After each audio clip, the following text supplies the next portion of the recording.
നമസ്കാരം. ഇന്ന് ജനുവരി 30. നമ്മുടെ രാഷ്ട്രപിതാവ് മഹാത്മാഗാന്ധി മതവർഗീയതയുടെ വെടിയേറ്റ് വീരരക്തസാക്ഷിത്വം വഹിച്ച ദിനം. അക്രമസമരങ്ങളെ മാറ്റി നിർത്തി അഹിംസയിലൂന്നിയ പോരാട്ട വീര്യത്തെ ലോകത്തിന് പരിചയപ്പെടുത്തിയ മഹത് വ്യക്തി.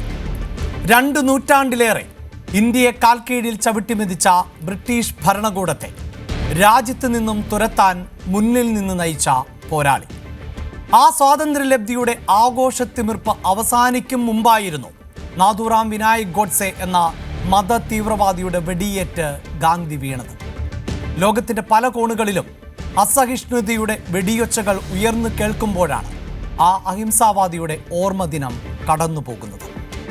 അഹിംസയിലൂന്നിയ സമാധാനമെന്ന ഗാന്ധിജിയുടെ സന്ദേശമാണ് ശാശ്വത പരിഹാരമെന്ന് ഓരോ രക്തദാഹികളോടും കാലം ആവർത്തിച്ചുകൊണ്ടേയിരിക്കുന്നു.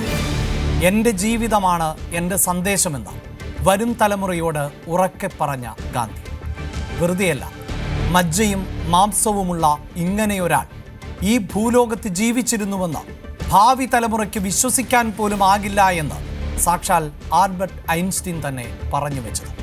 പക്ഷേ ഒന്ന് ഉറപ്പിച്ചു പറയും, കാലം എത്ര കഴിഞ്ഞാലും തലമുറകൾ എത്ര മാറി വന്നാലും മത തീവ്രവാദികൾ എത്രയൊക്കെ മായ്ച്ചു കളയാൻ ശ്രമിച്ചാലും ആ മഹാത്മാവ് ജനമനസ്സുകളിൽ ജീവിച്ചുകൊണ്ടേയിരിക്കും. ന്യൂസ് 10 ആരംഭിക്കുന്നു. എല്ലാ പ്രേക്ഷകർക്കും സ്വാഗതം.